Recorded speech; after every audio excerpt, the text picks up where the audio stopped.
Bismillahirrahmanirrahim. Ila hadratin Nabi Mustafa Muhammadin sallallahu alaihi wasallam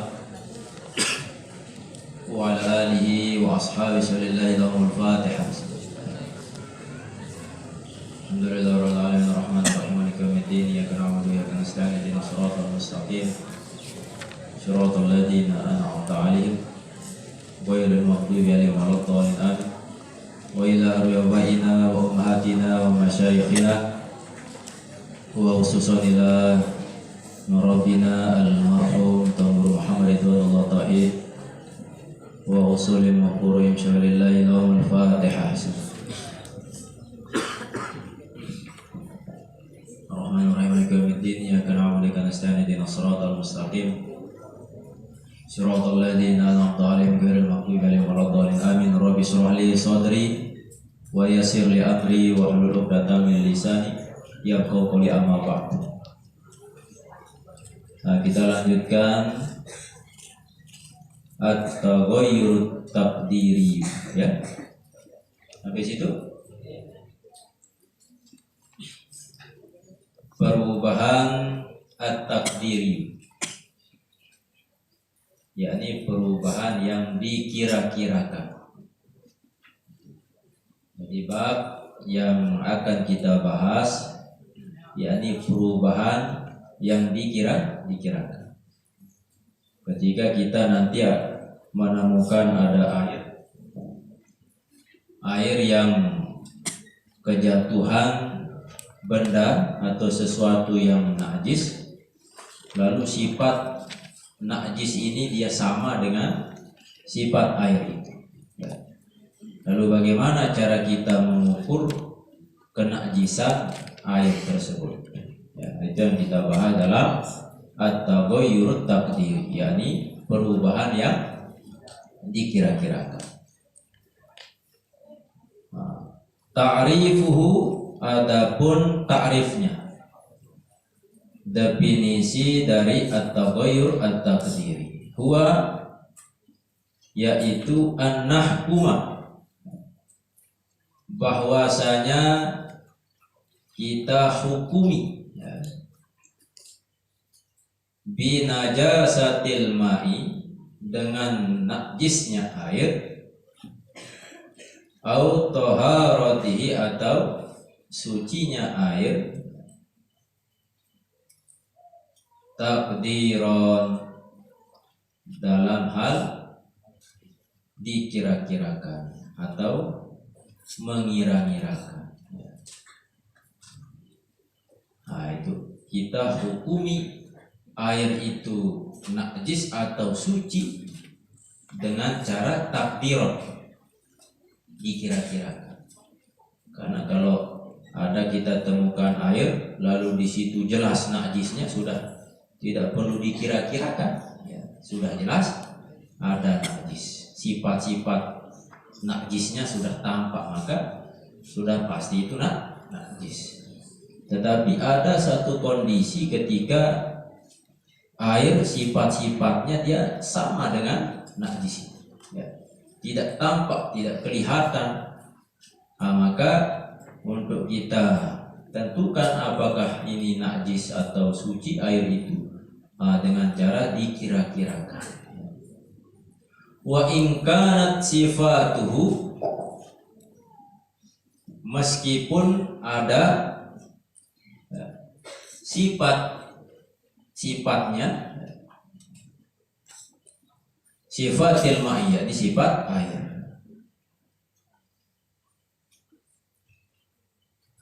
Walahu halatani, dan baginya ada dua kondisi.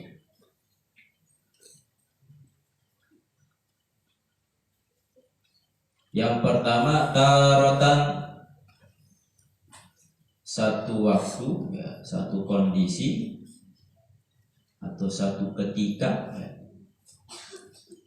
yaqa'u, jatuh.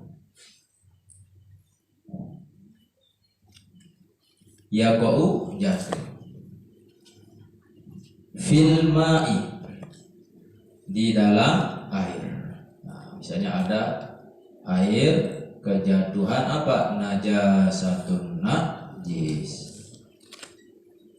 Muwafaqatun lahu. Apa artinya muwafiqatun? Nyocok atau sesuai, ya.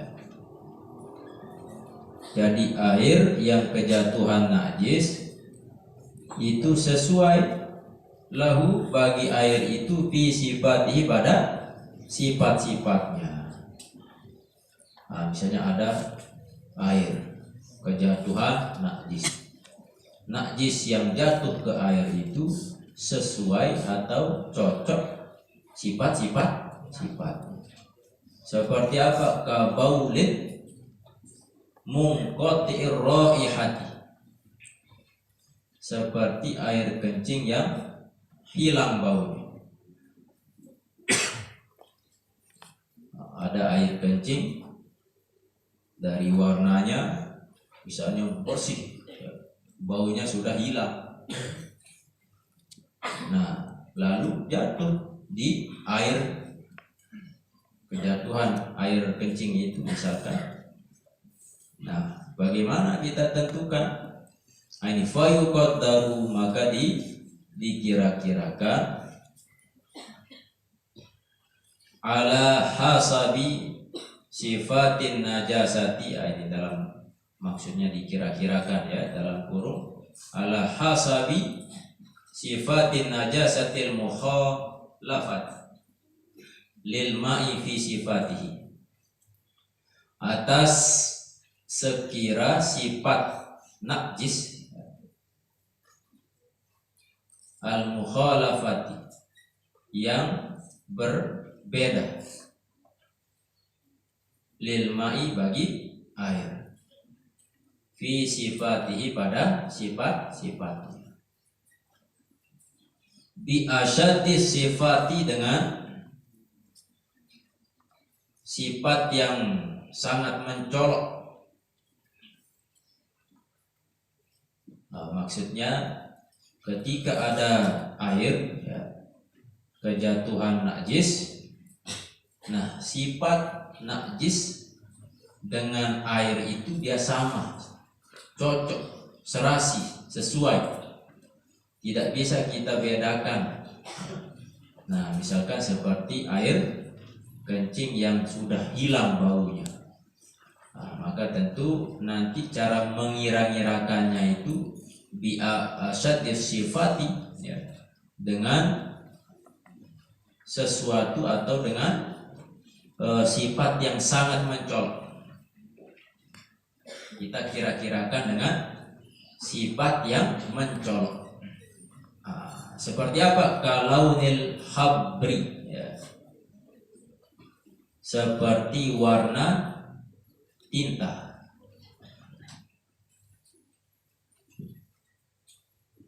Nah, kita kira-kirakan air yang terkena najis ini, ya, dengan sifat yang mencolok, yang sangat mencolok. Kalau seperti warna tinta berubahnya berarti sudah sangat mencolok. Berarti kalau tidak seperti warna tinta misalkan, maka dihukumi kembali ke sifat air, di mana sifat air itu hukumnya suci, hukum asal air. Au rihil miski, atau bau misik. Bau misik ini kan mencolok baunya. Au ta'mil khali, atau rasa cuka. Nah, ini kan sifat-sifat yang mencolok. Tinta kan mencolok warna mencolok. Rihil misk, atau baunya seperti misik. Bau misik ini juga mencolok. Au ta'mil khali, atau rasa cuka. Cuka ini pun sangat mencolok. Fa in taghayyara, maka jikalau ya berubah.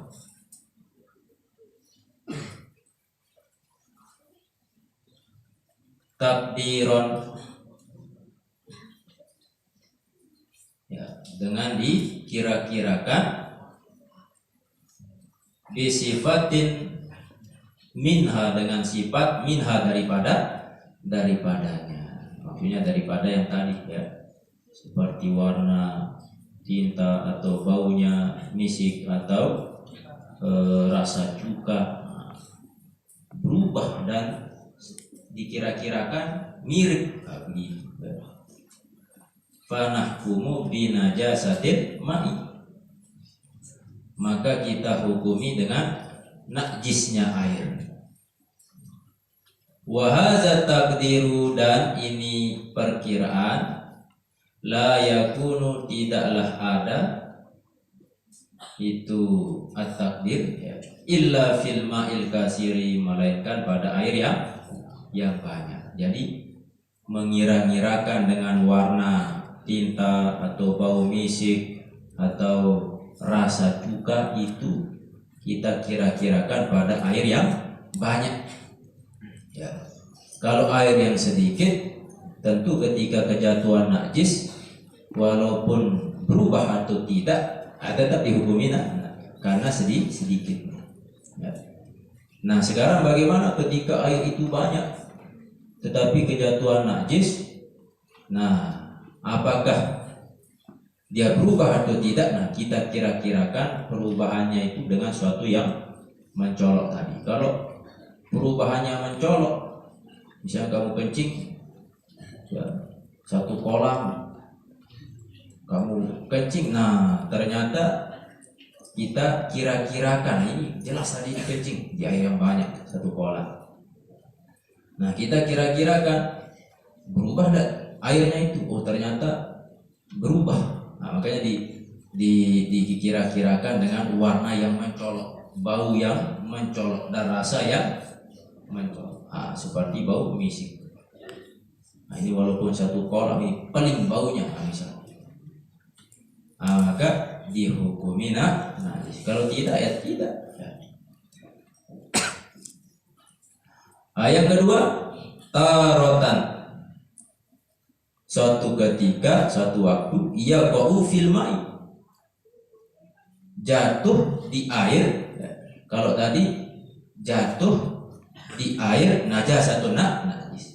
Nah sekarang kondisi yang kedua ini, ia qa'u fil ma'i, jatuh di air itu ma'iun ya, yakni zat cair, minal ma'iati at-tahirati, dari cairan-cairan yang suci, entah itu sabun, sampo atau minyak, pokoknya yang bentuknya cair tapi cairan yang suci, jatuh di air ya. Nah ketika jatuh di air itu muafiqun lil ma'i, sifatnya juga sama ya. Muafiqun lil ma'i, sama, sesuai, lil ma'i, bagi air, fi sifatihi, pada sifatnya, kama iwardin, seperti air bunga mawar, munqati'ir raihah, yang hilang baunya. Kalau air kembang mawar, nah itu kan punya nama khusus ya, maka tidak boleh digunakan untuk bersuci, tapi tidak bisa menyucikan karena ada nama baru dia miliki ya. Nah ada air bunga mawar tapi dia tidak punya bau ya. Au mustamal, atau bekas air mustamal, kita gunakan air untuk bersuci atau menghilangkan najis misalnya, tetapi sifat air mustamal itu sama seperti sifat air. Fayuqaddaru, maka dikira-kirakan. Nah, kalau yang di atas tadi dikira-kirakan sifat najis itu yang menyalahi sifat air ya. Nah, kalau yang kedua ini fayuqaddaru, maka dikira-kirakan ala hasabi sifatil ma'i al mukhalafati lil ma'i fi sifatihi. Maka dikira-kirakan ala hasabi atas sekira ya sifatil ma'i sifat zat yang cair al mukhalafati yang berbeda lil ma'i bagi air fi sifati pada sifat-sifat bi au sautis sifati ya. Kalau yang tadi disifati dengan bi asyatis sifah dengan sifat yang baik-baik dengan buah dan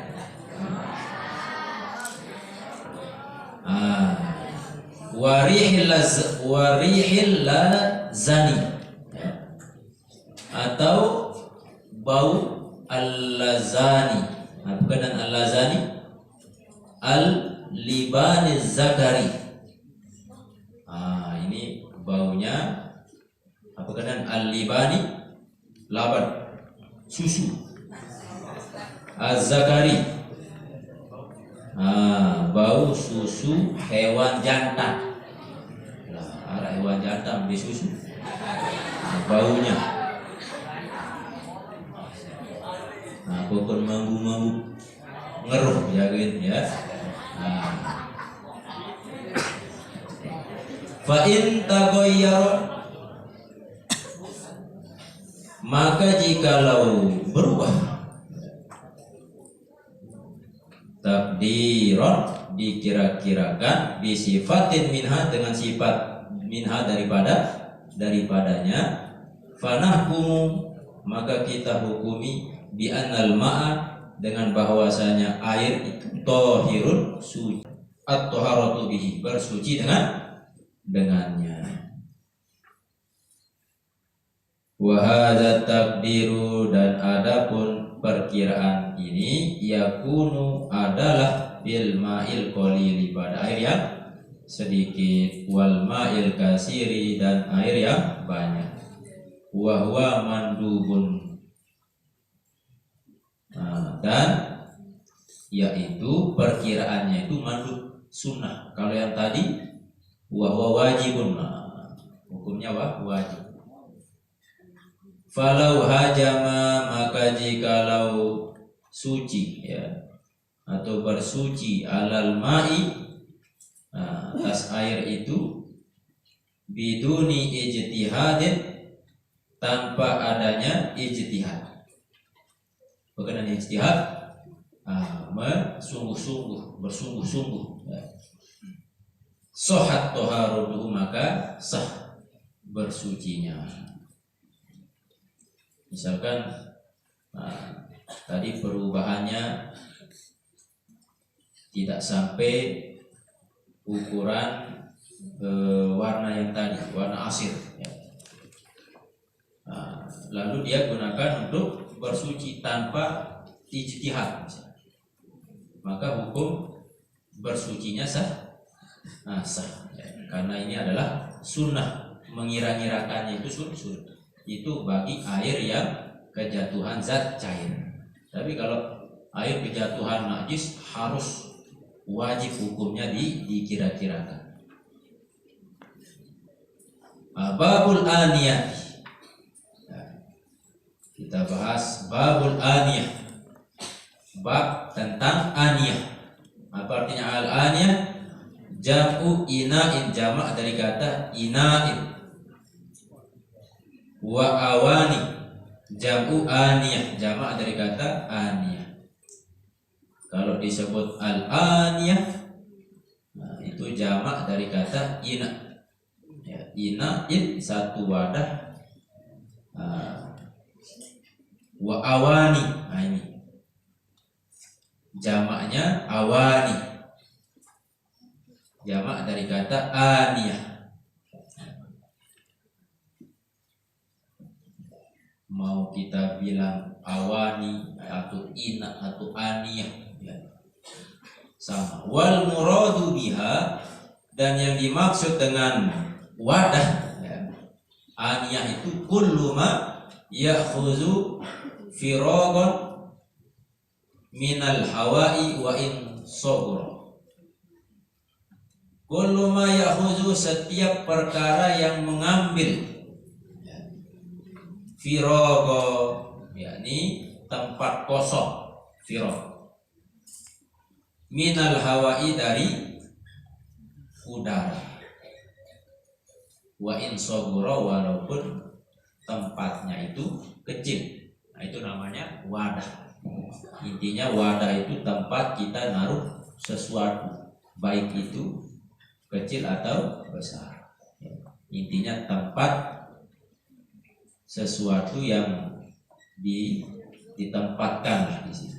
Au ma yang qulu ayya syai'in, atau perkara yang memindahkan, ayya syai'in, akan sesuatu, min maudhi'in, dari satu tempat, ila maudhi'in akhar, kepada tempat yang lain. Nah, itu namanya wadah. Ma'ruf yang kita tahu ya wadah, wadah tempat misalnya kita minum, ya berarti wadahnya berupa gelas. Tempat kita makan, ya piring atau dan lain sebagainya. Nah, sekarang dari segi kacamata fikihnya, bagaimana hukum kita menggunakan wadah itu? Hukmu isti'malil aniyah, hukum menggunakan al-aniyah, wadah itu. Yajuzu isti'malu jamil awani, boleh menggunakan semua bentuk wadah, apapun itu bentuk wadah, jenisnya segala macam itu nanti boleh kita gunakan, illa, kecuali, mana yang tidak bisa digunakan wadah itu? Aniyata zabi wal fiddah, yakni wadah yang terbuat dari emas dan perak. Batahrumu, maka haram, ala rijali wan nisa'i, bagi laki-laki dan perempuan, entah itu laki perempuan, menggunakan wadah emas perak, hukumnya haram. Lama fihi minal khuyala'i, manakala di dalam penggunaannya itu haram, keharamannya. Kenapa? Minal khuyala'i, dari sifat sombong. Tentu ketika orang menggunakan wadah dari emas perak, maka pasti di situ ada sifat sombong. Yang lain belum tentu bisa menggunakan wadah, walaupun bentuk gelas atau dari tembaga atau yang biasa, tapi ada orang yang menggunakan wadah dari emas perak. Ini akan mengakibatkan kesombongan. Wa kasri qulubil fuqara'i, dan kasri. Apa artinya kasri? Kalau kita di kitab-kitab kan bawah pecah itu ya perih, wa kasri, perih. Apa yang perih? Qulubi, hati, al fuqara'i, orang-orang fakir. Semakin kita menggunakan wadah yang berharga, emas perak, tentu di samping yang menggunakan sombong, itu juga akan berdampak kepada perihnya, sakitnya, atau sedihnya hati orang-orang fakir. Jadi disebut kasroh. Kasroh itu makanya tanda i'rab khafat. Khafat itu artinya rendah, Nah, kalau rendah, maka tentu di bawah. Kasroh diharokati, kasroh artinya pecah. Kalau pecah ya ke bawah. Makanya ada filosofi di dalam istilah ilmu nahwu. Kenapa? Dalam ilmu nahwu pasti kita akan membahas inti dari ilmu nahwu itu adalah at-taghyir itu, perubahan pasti. Karena yang dibahas dalam ilmu nahwu itu adalah perubahan. Nah, perubahan apanya? Tentu perubahan akhir kalimat. Taghyiru awakhir kalimi. Jadi yang dibahas khusus dalam ilmu itu adalah perubahan akhirnya. Kalau perubahan awal tengahnya itu atau bentuk kalimatnya itu urusan ilmu shorof. Nah, perubahan akhirnya ya, itu yang dibahas khusus oleh ilmu nahwu. Nah, yang dibahas dalam ilmu nahwu itu perubahannya pasti ada penyebabnya. Nah, penyebabnya itulah yang disebut awamil ya. Nah, tinggal kita tahu kalau mau bisa baca kitab ya, tinggal kalian hafal, cari mana amil-amil yang menyebabkan perubahan-perubahan itu, sehingga dibagilah oleh ahli nuhat, ulama nahwu ya, bahwa perubahan itu pasti 4. Ada rofa, ada nasab, ada khofat, ada jazam. Tidak ada yang kelima, pasti ada 4. Nah, kalau kita kaji dalam ilmu nahwu ya tinggal kalian baca ya, pelajaran atau kitab-kitab yang sudah kalian pelajari. Nah, tetapi ada sisi yang lain bisa kita ambil hikmah dalam kehidupan sehari kita ya, kehidupan keseharian kita tentang makna daripada i'rab itu. I'rab itu kan perubahan ya. Nah, perubahan kita ya, manusia hakikatnya seperti perubahan kalimat itu pasti mengalami perubahan 4 ini ya. Yang pertama i'rab rofa. Kenapa pembagian i'rab itu yang pertama adalah rofa? Tentu dari sisi maknanya saja rofa itu artinya tinggi ya. Tinggi itu yang pertama. Nah, untuk bisa menjadi orang yang tinggi ya, maka di situ ada tandanya. Siapa yang mau menjadi orang yang berpangkat tinggi, punya derajat tinggi, rofa, maka dia tandanya itu adalah dom. Apa artinya doma? Bersatu. Makanya harokat domah kalau kita baca apa nih?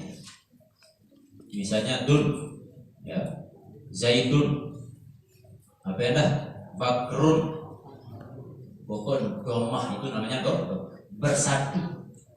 Makanya bibir kita itu bertemu, makanya disebut domah bertemu. Beda kalau fathah terbuka, zaitan nganga ya, terbuka mulut atas, kaca bawah terbuka nganga, fathah ya. Zaidah. Kalau zaidun cerbik menuju ya, bertemu. Itu namanya domah bersatu. Nah, diperluas lagi apa saja isim-isim yang dibaca rofa. Bagaimana caranya supaya kita menjadi orang yang memiliki derajat tinggi. Maka ada dalam kitab nahwu yang kalian baca itu, isim-isim yang dibaca rofa itu yang pertama ada namanya mubtada, ada namanya khobar. Maka kalian kalau mau jadi tinggi derajatnya haruslah jadi mubtada. Apa artinya mubtada? Jadi orang yang selalu di awal. Makanya ada istilahnya ibtidah ya. Sekolah MI ibtidah ya, sebelum SD SMP ya ibtidah dulu. Jadilah di awal, terdepan. Sholat di sapa, ranking pertama. Jadilah, bercita-citalah menjadi orang yang memulai ya. Dan yang memulai itu pasti terkenal. Penemu lampu yang pertama terkenal namanya siapa? Thomas Alva Edison. Ayo ya. Terus Al-Jabar ya, penemu rumus Al-Jabar, pokoknya semua. Sampai pendiri pondok ini pertama ada tuh, sampai walaupun guru kita sudah meninggal dunia, tapi karena beliau adalah perintis pasti dikenal ya. Itulah kelebihan mubtada. Yang kedua khobar. Apa artinya khobar? Informasi, berita. Semakin banyak informasi, berita, maka tentu kita akan menjadi orang yang tinggi derajat. Kenapa ulama guru-guru kita ditinggikan derajatnya oleh Allah karena informasi yang mereka miliki banyak, ilmu-ilmu mereka banyak. Kenapa disebut khobar? Nah, untuk mengisahkan, menceritakan, misalkan Zaidun. Nah, Zaidun ini kan isim. Kenapa disebut isim? Tanda-tandanya jelas. Ya. Terus di awal kita sebutkan pertama, makanya disebut mubtada. Nah, muncul pertanyaan, ada apa dengan Zaid? Kenapa Zaid? Nah, baru disebutkan qaimun. Qaimun ini adalah khobar. Tujuannya menginformasikan bahwa Zaidun ini orang yang berdiri, bukan tidur, tapi atau Zaidun qari'un, orang yang membaca, atau Zaidun jalisun, orang yang duduk. Nah, ada lagi supaya kita menjadi orang yang tinggi derajatnya, yakni fa'il, kan? Fa'il atau naibul fa'il itu isim-isim yang dibaca. Apa artinya fa'il? Pelaku, ya. Orang yang melakukan. Kita mau jadi orang hebat, berilmu, ya harus menjadi orang yang belajar. Mau jadi pengusaha sukses, ya harus jadi pengusaha, pelakunya, ya. Harus berbuat maksud. Atau naibul fa'il, apa artinya naibul fa'il? Pengganti, ya. Kita zaman sekarang tidak ada nabi, ada pengganti. Siapa? Para ulama. Ulama-ulama meninggal dunia yang sepuh, kita jadi pengganti. Maka kita walaupun jadi pengganti tetap juga mulia, ya. Dan seterusnya. Nah, yang kedua apa? I'rab nasab. Perubahan nasab tandanya apa? Fathah. Nasab itu artinya bekerja, fathah itu artinya terbuka. Ketika kita selalu bekerja, maka pasti peluang itu pasti akan selalu terbuka. Karena ada dalam Quran, fa iza faragta fansab, ya.